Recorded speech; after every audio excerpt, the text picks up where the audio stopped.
Nunca pensé que volvería a sentir miedo por mi propia familia. No ese miedo seco que te paraliza el cuerpo y te nubla la mente. El miedo que sentí aquella mañana tenía nombre, rostro y voz. Cancele su cita y venga a limpiar la casa. Es lo mínimo que puede hacer, me dijo mi nuera, mirándome fijo sin bajar la voz. La mesa quedó en silencio. Mi hijo no dijo nada.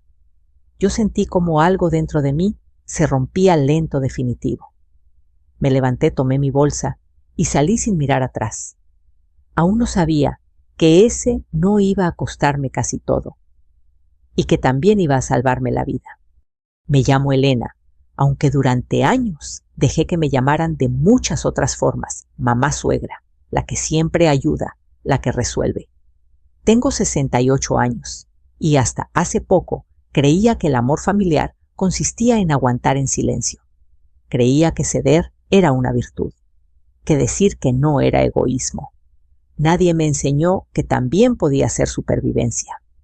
Ese domingo de marzo llegué temprano al departamento de mi hijo Miguel como siempre. Había pasado la mañana cocinando con el radio encendido y el olor del chocolate llenando la cocina. Preparé el pastel que él pedía desde niño, el de chocolate con cajeta, el mismo que se llevaba escondido a la escuela, envuelto en servilletas. Tardé casi 2 horas. Me dolía la espalda, pero pensé, vale la pena. Cuando llegué, Lorena, mi nuera, abrió la puerta con una sonrisa tensa de esas que no alcanzan los ojos. «Llegaste temprano», dijo como si fuera una observación incómoda, no un agradecimiento. El departamento estaba impecable, demasiado. Muebles nuevos, cojines caros, una mesa enorme que yo sabía que no habían pagado solos. Pensé en el dinero que les había prestado meses atrás y sentí un nudo en el estómago, pero lo ignoré. Traje el pastel de Miguel, dije, levantando un poco la caja. Respondió ella. Ya encargué uno, pero bueno, ni un gracias. Puse mi pastel en la cocina con cuidado sobre la charola de vidrio que fue de mi madre. Apenas 15 minutos después vi la caja elegante de una pastelería famosa sobre la encimera. Dorado decorado perfecto. Está bonito, murmuré, tratando de no incomodar. Lorena tomó mi pastel, lo levantó como si pesara poco y frente a todos lo tiró a la basura. El golpe del vidrio contra la bolsa negra sonó más fuerte de lo que debería. No necesitamos 2. Y este es profesional, dijo. Sentí el calor subir a mi cara. La madre de Lorena desvió la mirada. Su hermana fingió revisar el celular. Miguel no estaba en la cocina, o no quiso estar. Me senté en la punta de la mesa, el lugar que siempre me tocaba. Nunca al lado de mi hijo, nunca cerca del centro. Desde ahí, ayudaba a servir, limpiaba a los niños, recogía platos. Era útil, invisible. La comida avanzó entre risas forzadas y conversaciones que no me incluían. Lorena dirigía todo, quién hablaba cuándo, sobre qué.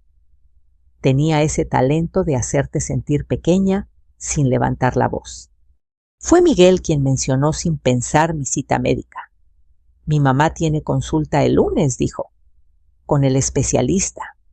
¿Especialista de qué?, preguntó Lorena levantando la vista despacio. Oncólogo, respondí yo antes de que él pudiera suavizarlo. El silencio cayó como una losa. Había esperado esa cita por meses.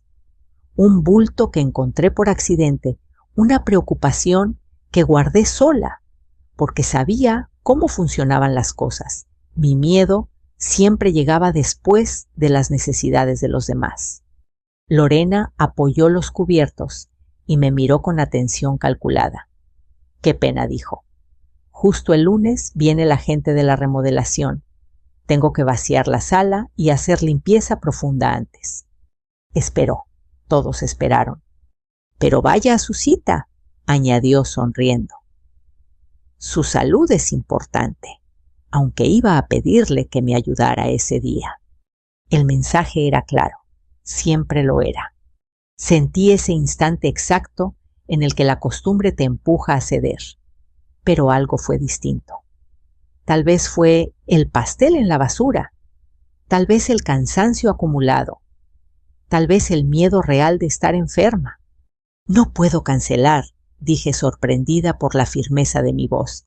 Esa cita es importante. Lorena frunció el ceño. ¿Cómo que no puede?, preguntó. Solo reprograma. El médico puede esperar. Yo no. Miguel bajó la mirada. No repetí. No voy a cancelar. Fue entonces cuando ella se levantó de golpe. La silla raspó el piso con un sonido áspero. Usted nunca ha servido para nada, gritó. Nunca. Nadie dijo una palabra, ni siquiera mi hijo.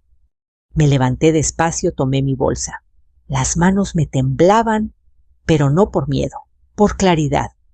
Acuérdense de este día, dije. Acuérdense bien. Salí sin llorar.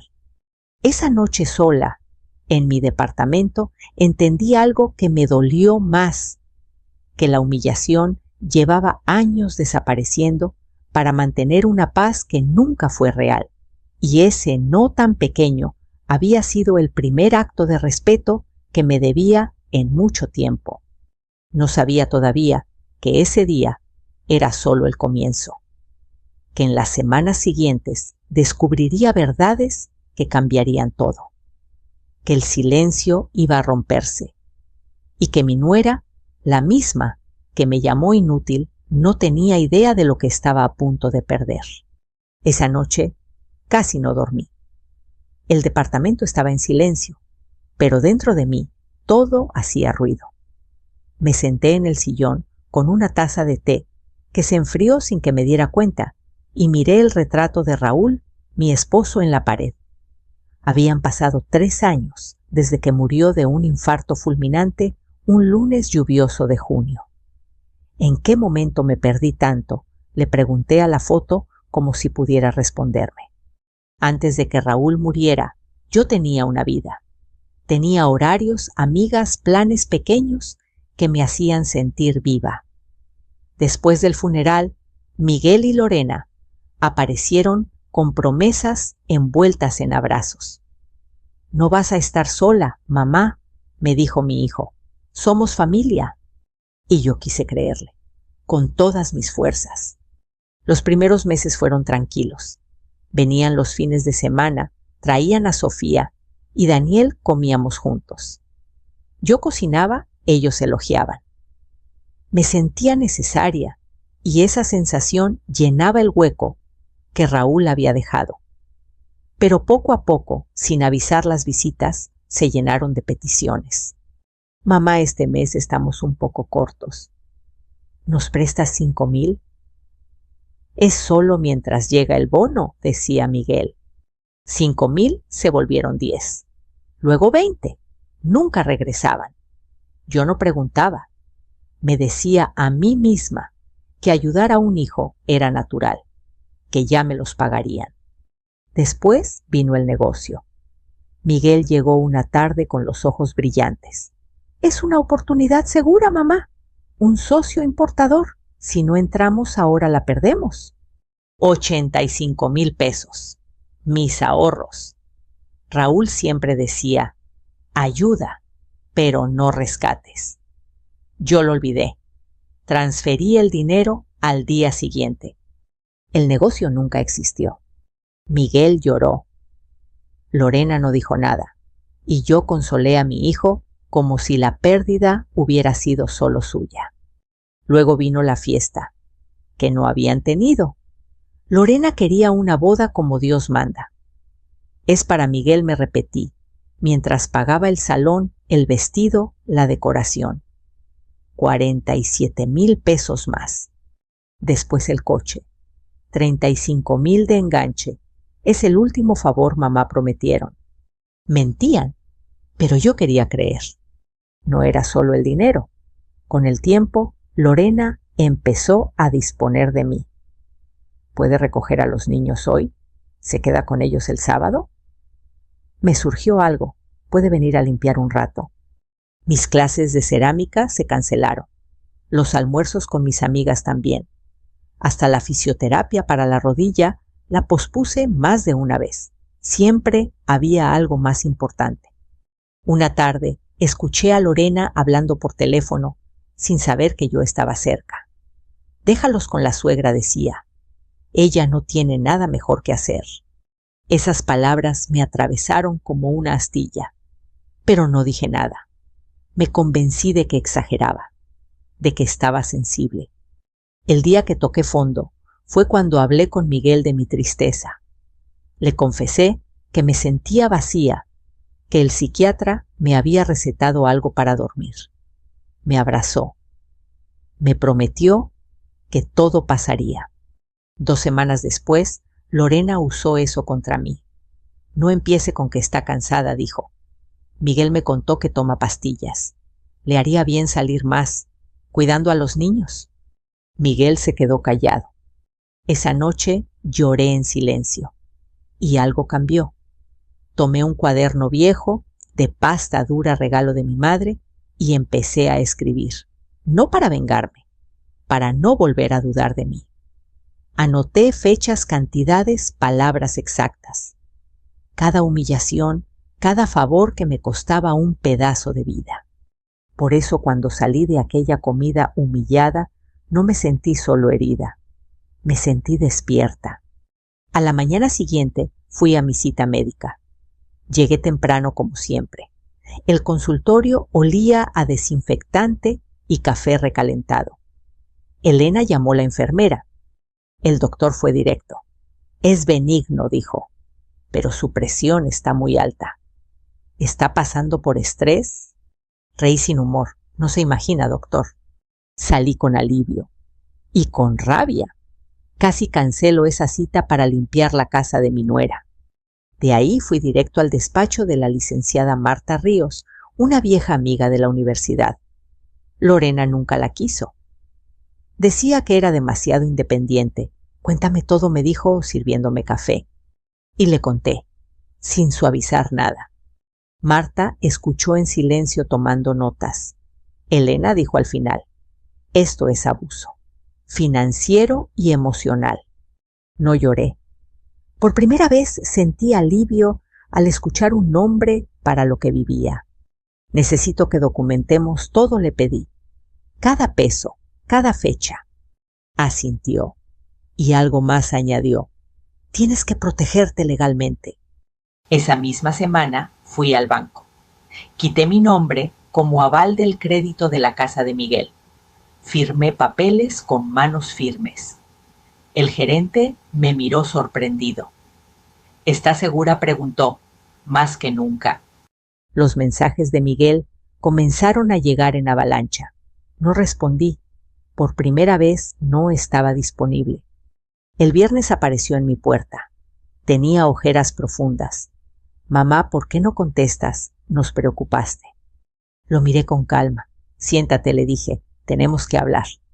Le conté del oncólogo, de la humillación, de mi decisión. No voy a prestar más dinero, dije, ni cancelar mi vida para sostener la de ustedes. El pánico cruzó su rostro. Mamá, no es tan grave. Saqué el cuaderno. Leí una fecha, luego otra. Miguel palideció. Esto no es un arranque, continué. Es el final de algo que me estaba matando. Se fue sin decir mucho. Yo cerré la puerta y sentí una mezcla de culpa y libertad. No sabía aún que esa decisión iba a desatar una tormenta, que alguien del pasado estaba a punto de llamarme, y que las mentiras de Lorena no solo eran crueldad, sino algo mucho más oscuro.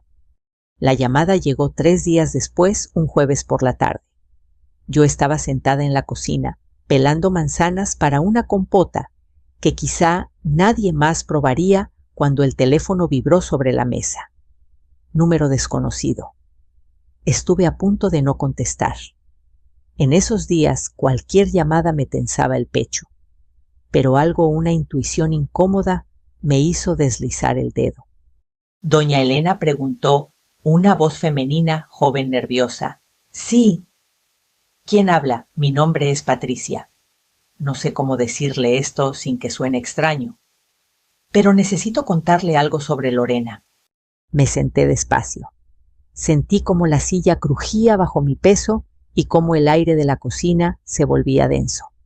La escucho, respondí. Patricia respiró hondo, como si se estuviera armando de valor. Fui amiga íntima de Lorena durante años, antes de que conociera a su hijo. Nos alejamos cuando ella se casó, pero yo guardé cosas, mensajes, audios, capturas, cosas que nunca me dejaron dormir tranquila. ¿Por qué me llama? Ahora pregunté con la voz más firme de lo que sentía. Porque vi una foto del cumpleaños en redes, dijo. Usted estaba al fondo, casi fuera del encuadre. Reconocí esa mirada. Mi mamá tenía la misma cuando mi padrastro la usaba. Y porque su voz tembló, ya no puedo cargar esto sola. Quedamos en vernos al día siguiente en una cafetería cerca del Ministerio Público. Pasé la noche en vela.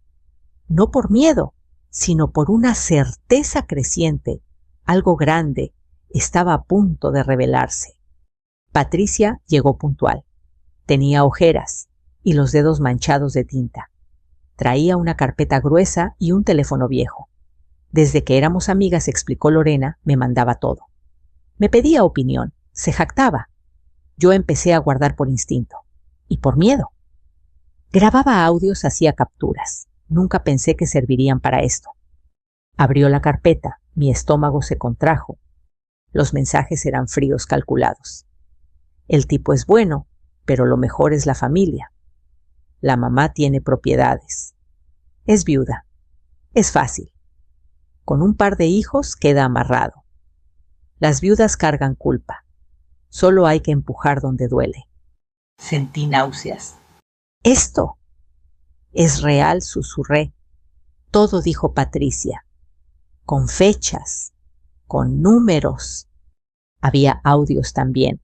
La voz de Lorena, clara, burlona. La suegra paga. Siempre paga. Cree que ayudar es amar. Me levanté para ir al baño. Necesitaba aire. El espejo me devolvió un rostro pálido, pero extraño, no estaba rota. Estaba despierta. Llamé a la licenciada Marta Ríos en cuanto salí. Necesita ver esto, le dije. Hoy. Esa misma tarde, en su despacho, Marta revisó cada documento con paciencia quirúrgica. Esto no es solo crueldad, concluyó. Es fraude emocional. Y hay más. Me mostró extractos bancarios que había conseguido. Lorena tiene deudas fuertes, tarjetas préstamos y apuestas en línea. Parte del dinero que usted prestó nunca fue a ningún negocio. Sentí un frío recorrerme la espalda. ¿Miguel sabe? No respondió. Y debemos decírselo con cuidado. Al día siguiente, Miguel llegó a mi departamento con el rostro desencajado. Cerré la puerta y le mostré los papeles. Los leyó en silencio. Luego otro. Luego otro. Sus manos empezaron a temblar. Esto es mentira, dijo al principio. Escucha los audios, le pedí. Cuando oyó la voz de Lorena hablando de mí como de un cajero automático, se sentó. Se cubrió la cara. No puede ser. Hay más, añadió Marta. Deudas con prestamistas, no solo bancos. Miguel levantó la vista pálido. Agiotistas, sí, respondió ella, y eso es peligroso. Decidió confrontarla esa misma noche. Le pedí que grabara la conversación. No por venganza, por protección. Horas después me llamó con la voz rota. «Mamá», confesó, «todo». Lorena había llorado, gritado, negado, y luego, acorralada, admitió las apuestas, las mentiras, la manipulación. Cuando Miguel dijo que la dejaría, ella lo miró con una frialdad que él nunca había visto. «Te vas a arrepentir», le dijo. 2 días después, la policía tocó a mi puerta. Una denuncia por coacción y apropiación indebida. Lorena había denunciado primero intentando adelantarse. Por suerte, Marta ya había presentado nuestra documentación. El agente revisó los papeles y suspiró. «Esto va para investigación», dijo. «La denunciante tendrá que explicar muchas cosas». Creí que ahí terminaría. Me equivoqué. El viernes por la mañana, Miguel llegó corriendo. «Mamá, no están los niños». Sofía y Daniel habían desaparecido. En la cocina, un mensaje: «No llames a nadie». Mi corazón se detuvo. El teléfono sonó. Era Lorena. «Si quieres volver a verlos», dijo con una calma que me heló la sangre, «trae el dinero. Mañana. Sola». Colgué sin responder. Marta ya estaba marcando al Ministerio Público. Se abrió una carpeta por secuestro. La policía recomendó paciencia y estrategia, pero yo solo pensaba en los niños, en el olor de su cabello, en sus manos pequeñas. Acepté ir, con un rastreador oculto en la mochila, con la policía siguiendo a distancia. El lugar era un almacén abandonado en la periferia. El portón chirrió al abrirse. Olía a aceite viejo y metal húmedo. Cada paso resonaba en el concreto. Escuché respiraciones agitadas. Un sollozo. Vi a Sofía y Daniel atados a una silla. A Lorena con una navaja brillante. «Deja el dinero», ordenó. Avancé. El corazón me golpeaba las costillas. El aire sabía a polvo. Cuando levantó la mano, no pensé. Me lancé. Sentí el frío de la hoja, el impacto, el grito de los niños. Luego, sirenas, pasos, órdenes. Caí. Mientras la oscuridad me envolvía, solo pensé: una cosa valió la pena. Desperté con un pitido constante y un olor fuerte a desinfectante. La luz blanca del hospital me lastimó los ojos. Quise moverme, pero el cuerpo no respondió como esperaba. Una punzada profunda me atravesó el costado izquierdo y tuve que contener un gemido. «Mamá», escuché muy cerca. Abrí los ojos despacio. Miguel estaba ahí, pálido, con los ojos rojos. A su lado, la licenciada Marta Ríos hablaba en voz baja con una enfermera. Intenté decir algo, pero la garganta estaba seca. «Tranquila», me dijo Miguel apretándome la mano. «Están bien, los niños están bien». Ese fue el momento exacto en que pude respirar de verdad. Me explicaron que había perdido mucha sangre. La navaja me había alcanzado cerca del hígado. 2 cirugías. 3 días inconsciente. Cuando cerré los ojos otra vez, no fue por el dolor, sino por el alivio. Las horas siguientes llegaron a trompicones.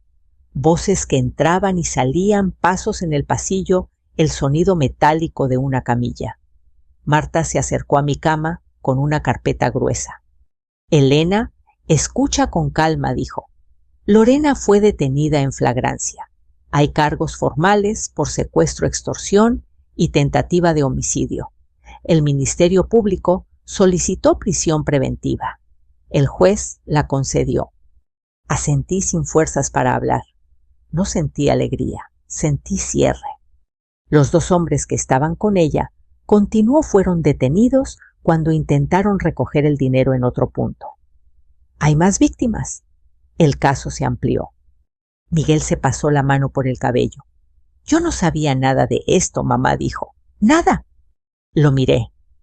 Vi a mi hijo cansado, roto, pero despierto. «Ahora lo sabes», respondí. «Y eso importa». Los días en el hospital fueron lentos. El dolor venía en oleadas, acompañado de recuerdos que no pedí. La cocina de Lorena, mi pastel en la basura, el portón del almacén chirriando. Cada vez que cerraba los ojos, veía a Sofía y Daniel amarrados.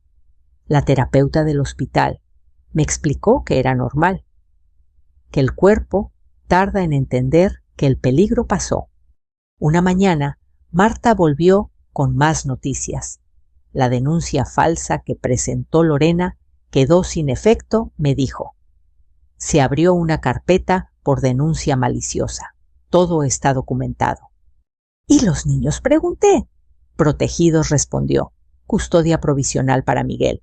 Visitas supervisadas si es que llegan a autorizarse. Miguel apretó la mandíbula. No quiero que los vea, dijo. Eso lo decidirá el juez, respondió Marta. Paso a paso.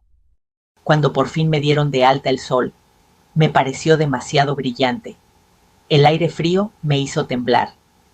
Miguel me ayudó a subir al coche con un cuidado que no veía desde que era niño.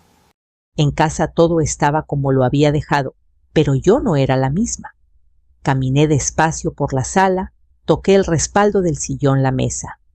Me senté, respiré, estaba viva. Esa noche no pude dormir. Me levanté y abrí el cajón donde guardaba el cuaderno de pasta dura. Lo hojeé sin leer. Cerré. No quería volver ahí. No todavía. 2 días después, Miguel llegó con los niños. Sofía corrió hacia mí y se detuvo de golpe, como si tuviera miedo de lastimarme. Me agaché despacio y abrí los brazos. Ven, le dije, estoy aquí. Daniel se acercó sin decir nada y apoyó la cabeza en mi hombro. Sentí su respiración temblorosa.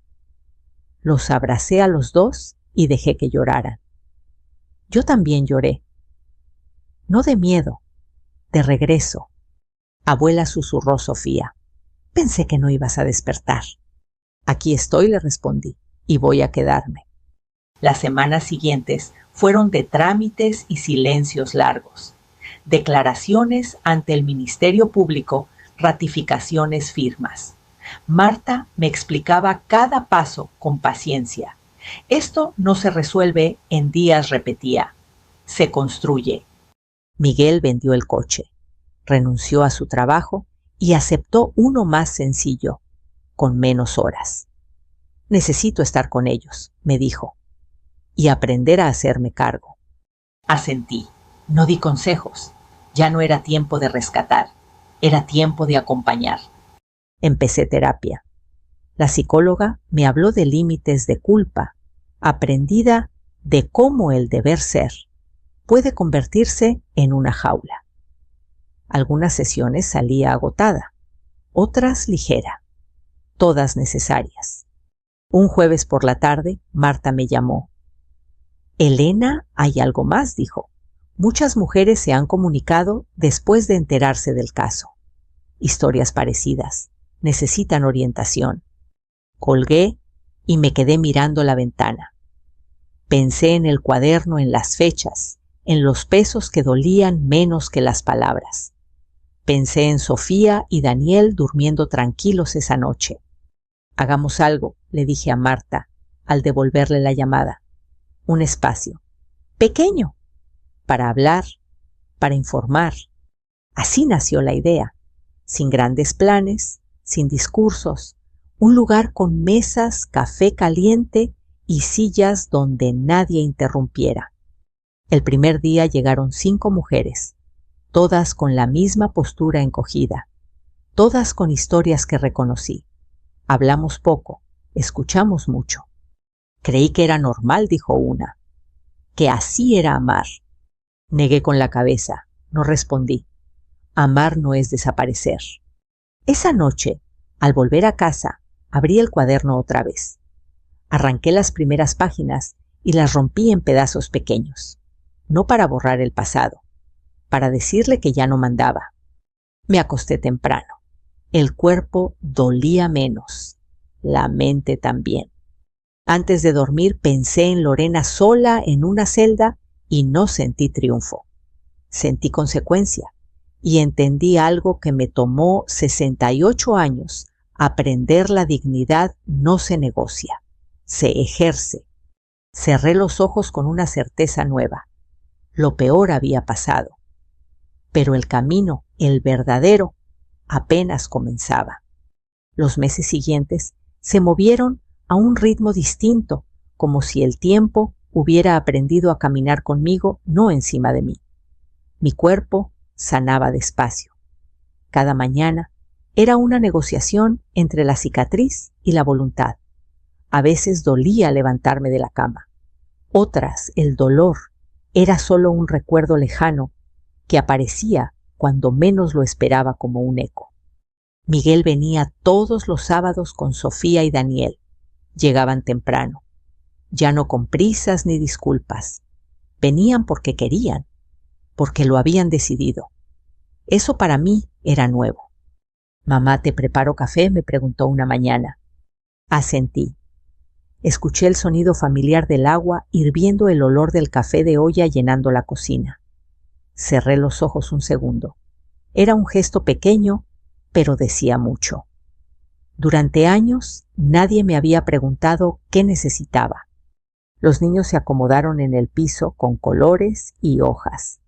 Dibujaban en silencio, ya no se sobresaltaban con cualquier ruido, ya no miraban la puerta con miedo. La terapeuta infantil decía que eso era buena señal. «Abuela», dijo Daniel sin levantar la vista.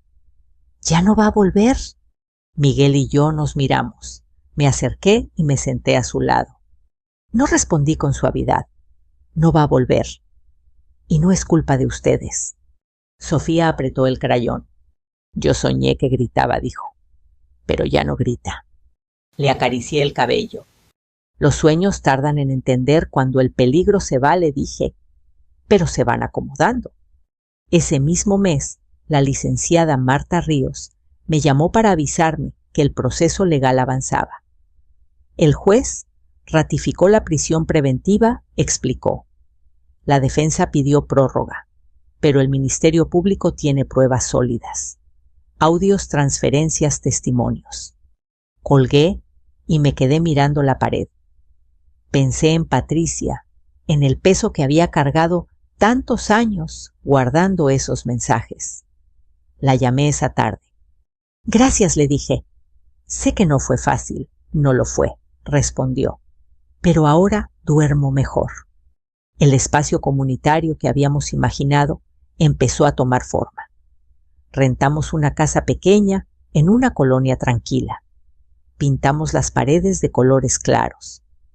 Pusimos mesas largas, tazas desiguales, una cafetera vieja que funcionaba a ratos. Nada elegante, todo honesto. El primer taller se llenó. Mujeres de distintas edades, la mayoría mayores, llegaron con historias que parecían calcadas de la mía. Hijos endeudados. Nuera o yerno controlador. Ayudas que nunca regresaban. Culpa. Mucha culpa. «Nos enseñaron a aguantar», dijo una señora de cabello blanco. «A callar para no romper la familia». «Y callar nos rompió a nosotras», respondí. No daba discursos, solo escuchaba. A veces compartía un fragmento de mi historia, sin adornos, sin heroicidades. Decir la verdad tal cual era suficiente. Miguel empezó a acompañar a los niños a terapia y a la escuela. Ajustó su trabajo para estar presente. Un día al salir me miró serio. «Mamá», dijo, «vendí el departamento». Me quedé en silencio. Necesitaba cerrar ese capítulo, continuó. «Compré algo más pequeño, cerca de la escuela. Voy a tardar años en pagar deudas. Pero son mías». Lo abracé. No dije «te lo dije», no hacía falta. Una tarde de lluvia encontré el viejo cuaderno de pasta dura sobre la mesa. Lo abrí al azar. Leí una fecha, una cantidad. Cerré de inmediato. Ya no lo necesitaba para probar nada. La verdad estaba fuera y dentro de mí. La psicóloga me preguntó en una sesión, ¿qué es lo que más le duele ahora? Pensé, no haberme defendido antes, respondí. Pero también sé que no podía hacerlo sin saber lo que ahora sé. Asintió. Eso también es compasión, dijo, hacia usted misma. Una mañana, mientras barría el patio de la casa comunitaria, Marta llegó con una carpeta. «Hay algo que debes saber», me dijo. «La defensa quiere desacreditarte, decir que actuaste por venganza». Solté la escoba. «Y no pueden», respondió. porque todo está documentado, porque pediste ayuda legal antes de cualquier denuncia, porque no reaccionaste, decidiste. Sonreí. Por primera vez, la palabra decidir no me dio miedo. Esa noche, Miguel se quedó a cenar conmigo. Preparé algo sencillo. Comimos en silencio cómodo. Luego habló. Mamá, dijo, sé que no te defendí cuando debía, no hay excusa. Lo miré. Vi a un hombre cansado, no a un niño. Lo sé, respondí. Y también sé que estás aprendiendo. Eso es lo que importa ahora. Se le humedecieron los ojos. Gracias por no cerrarme la puerta. Negué con la cabeza. Nunca la cerré para ti. La cerré para el abuso. Cuando se fue, me senté sola, con el ruido de la lluvia contra las ventanas. Pensé en todo lo que había cambiado, en lo que dolió, en lo que sanó, en lo que aún faltaba. No sentí prisa. Por primera vez el futuro no me apuraba. Me acosté temprano. Antes de apagar la luz, me prometí algo en voz baja, no volver a desaparecer para que otros se sientan cómodos. Dormí con esa promesa. El día que volvió, el miedo no fue con gritos ni sirenas. Llegó en forma de sobre blanco deslizado por debajo de la puerta. Lo vi al regresar del mercado, con las manos aún frías por cargar las bolsas. Mi nombre estaba escrito con letra firme, demasiado firme. Me senté antes de abrirlo. Era una notificación judicial. La audiencia intermedia se había fijado. Fecha hora juzgado. Lorena iba a declarar formalmente, y yo también. El corazón me golpeó el pecho, pero no como antes. Ya no era pánico, era memoria. El cuerpo recordaba, pero la mente estaba preparada. Llamé a la licenciada Marta Ríos de inmediato. Es normal que se mueva todo otra vez, me dijo. La última fase siempre remueve heridas, pero no estás sola. Miguel reaccionó peor que yo. No quiero que vuelvas a verla, dijo. No después de todo. Tengo que hacerlo, respondí. No para enfrentarla, para cerrar. Los días previos a la audiencia fueron extraños. El espacio comunitario seguía funcionando, pero yo hablaba menos. Escuchaba más. Varias mujeres me preguntaron si estaba bien. Asentía. No quería preocuparlas. La noche anterior casi no dormí. Me levanté antes del amanecer y preparé café de olla. El olor me ancló al presente. Me vestí con calma. Elegí una blusa clara. Nada que gritara fuerza, nada que pidiera compasión, solo yo. En el juzgado, el aire era pesado. Pasillos largos, bancas duras, murmullos contenidos. Vi a Lorena desde lejos, más delgada, el cabello recogido con descuido. No me miró. Cuando entramos a la sala, sentí el murmullo apagarse. El juez habló con tono neutro. La defensa intentó dibujarme como una mujer rencorosa, manipuladora, emocionalmente inestable. Marta respondió con documentos, fechas, audios. Hechos.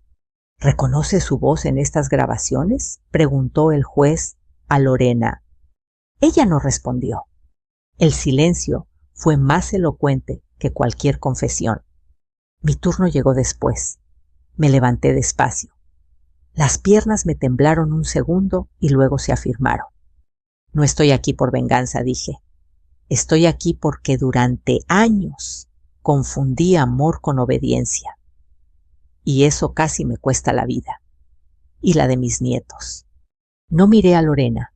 Miré al juez, miré al expediente, miré al frente. La audiencia terminó sin espectáculo, sin gritos.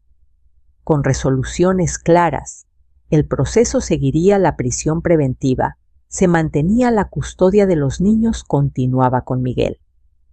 Nada instantáneo, todo firme. Al salir el sol me cegó por un instante. Respiré hondo. ¿Cómo te sientes?, me preguntó Marta. Ligera respondí, como si hubiera dejado algo muy pesado en esa sala.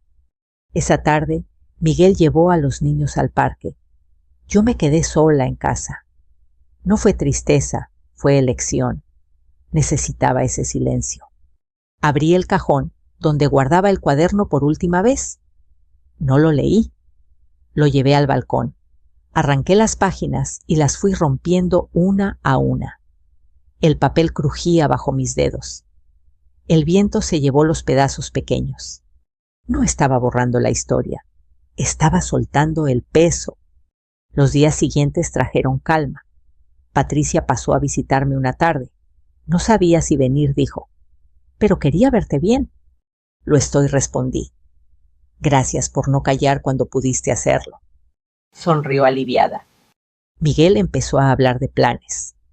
Pequeños, reales. Quiero estudiar de noche, me dijo. Administración. Entender cómo no volver a caer. Asentí. Eso también es romper ciclos. Una mañana recibí una llamada del juzgado. La sentencia se dictaría en semanas. Colgué sin ansiedad. Ya no necesitaba el final para seguir adelante. En el espacio comunitario, una mujer nueva tomó la palabra.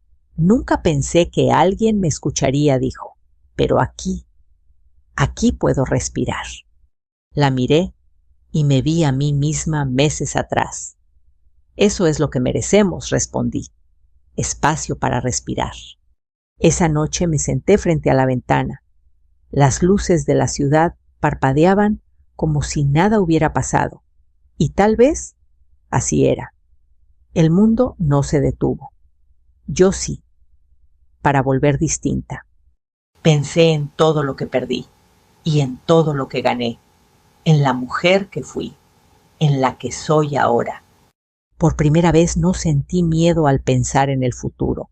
Sentí respeto por mí. El día de la sentencia amaneció claro, casi indecente en su normalidad. Preparé té y me senté junto a la ventana sin prisa. Ya no necesitaba llegar temprano a ningún lugar para sentir que cumplía. El teléfono vibró a media mañana. Era la licenciada Marta Ríos. Elena dijo, ya quedó. Condena firme. Prisión por secuestro y extorsión. Orden de restricción permanente.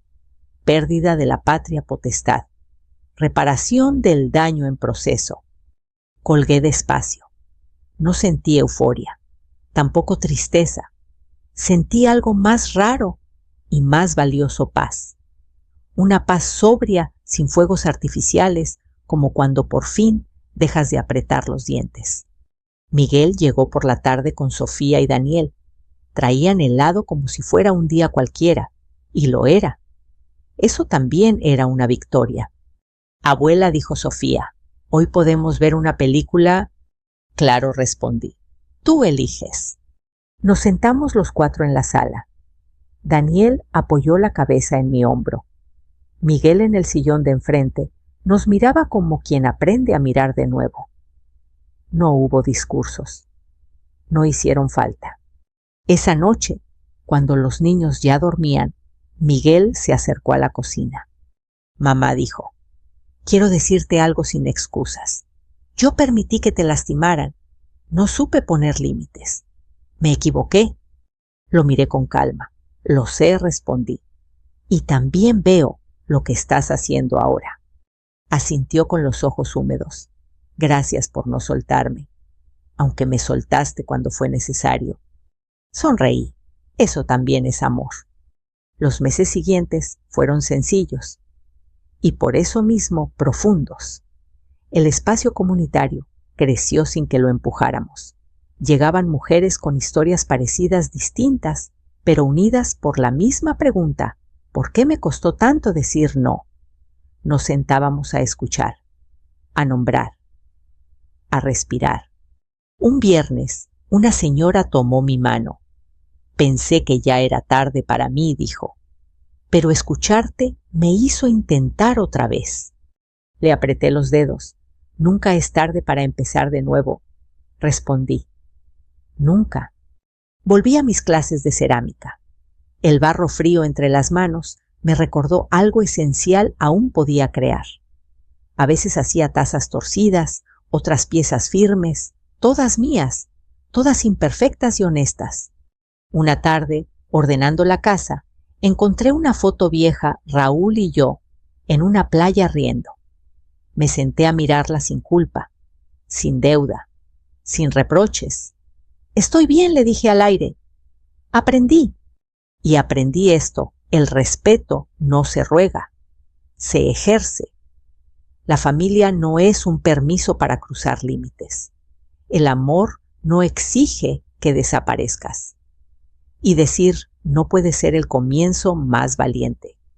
Si llegaste hasta aquí, quiero preguntarte algo de corazón.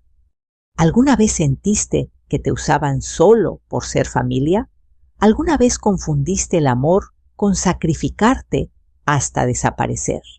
Si te animas, cuéntamelo en los comentarios. Dime desde dónde estás viendo esta historia. No estás sola, no estás solo. Aquí compartimos historias profundas sobre dignidad, límites y segundas oportunidades. Si quieres seguir acompañándonos en este camino, suscríbete al canal. Hay muchas historias más que merecen ser escuchadas. Gracias por caminar conmigo hasta aquí. Nunca es tarde para decir no. Nunca es tarde para empezar de nuevo.